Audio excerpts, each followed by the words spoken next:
What's going on, my good people? I missed my Bible study on Sunday, but I still read my word. I just didn't get on camera and read nothing. But I did want to go ahead and do some Bible study today. It's no greater day than Tuesday, the day that we living in right now. So today I'm going to read 1 Corinthians chapter 11. This is the Message Bible that I'm going to be reading out of. And the message or the title of this chapter is To Honor God. It's a really good one because I feel we be having a lot of these here topics today. But if people just read their Bibles, they probably get more insight you get from a podcast. So let me go ahead and read. And I'm reading the whole chapter. I'm not reading a piece of the chapter. I'm reading the whole thing.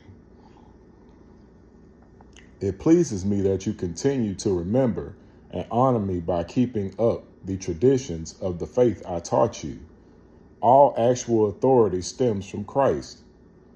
In a marriage relationship, there is authority from Christ to husband and from husband to wife. The authority of Christ is the authority of God.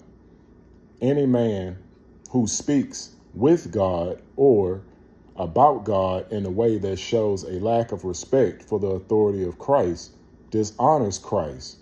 In the same way, a wife who speaks with God in a way that shows the lack of respect for the authority of her husband dishonors her husband. Worse, she dishonors herself, an ugly sight. A woman with her head shaved. This is basically the origin of the customs we have of women wearing head coverings in worship, while men take their hats off. By these symbolic acts, men and women who far too often butt heads with each other submit their heads to the head, God. Don't, by the way, read too much into the differences here between men and women. Neither man nor woman can go at it alone and claim priority.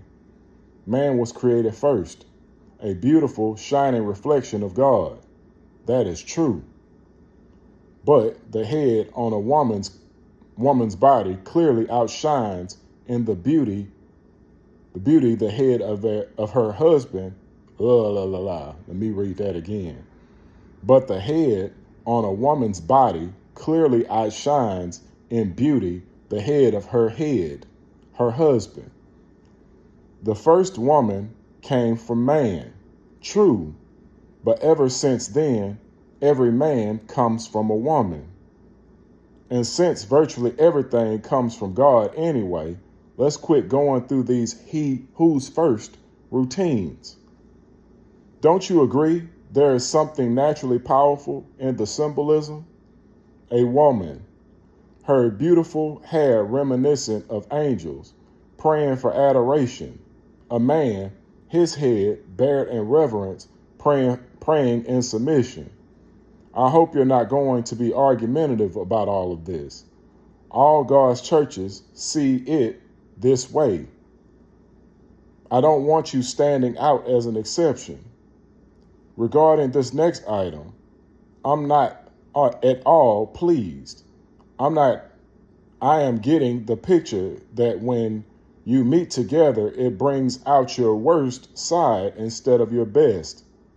First, I get this report on your divisiveness, competing with and criticizing each other. I'm reluctant to believe it, but there it is. The best that can be said for it is that the testing process will bring truth into the open and confirm it. And then I find that you bring your divisions to worship. You come together, and instead of eating the Lord's Supper, you bring in a lot of food from the outside and make pigs of yourself. Some are left out and go home hungry. Others have to be carried out, too drunk to walk. I can't believe it. Don't you have your own homes to eat and drink in? Why would you stoop to desecration in God's church? why would you actually shame God's poor? I never would have believed you would stoop to this, and I'm not going to stand by and say nothing. Let me go over with you again exactly what goes on in the Lord's Supper and why it is centrally important. I received my instructions from the Master himself and passed them on to you. The Master, Jesus, on the night of his betrayal, took bread. Have giving thanks, he broke it and said, "This is my body, broken for you. Do this to remember me." After supper, he did the same thing with the cup. "This cup is my blood, my new covenant with you. Each time you drink this cup, remember me." What you must solemnly realize is that every time you eat this bread and every time you drink this cup, you reenact your words and actions, the death of the Master. You will be drawn back to this meal again and again until the Master's return. You must never let the familiarity breed contempt. Anyone who eats the bread or drinks the cup of the Master irrelevantly is like part of the crowd that jeered and spit on him at his death. Is that the kind of remembrance you want to be a part of? Examine your motives, test your heart. Come to this meal in holy awe. If you give no thought, or worse, don't care about the broken body of the Master when you eat and drink, you're running the risk of serious consequences. That's why so many of you, even now, are listless and sick, and often have gone to an early grave. If we get this straight now, we won't have to be straightened out later on. Better to be confronted by the Master now than to face a fiery confrontation later. So my friends, when you come together to the Lord's table, be reverent and courteous with one another. If you're so hungry that you can't wait to be served, go home and get a sandwich. But by no means risk turning this meal into an eating and drinking binge or a family squabble. It's a spiritual meal, a love fest. The other things you asked about, I'll respond to in person when I make my next visit. It's a pretty good chapter, man. And it really goes back to these conversations we be having with men and women, like talk about who's first, who's supposed to be submitting to who, all this other stuff. The man submits to God and the woman submits to her husband. That's how that works.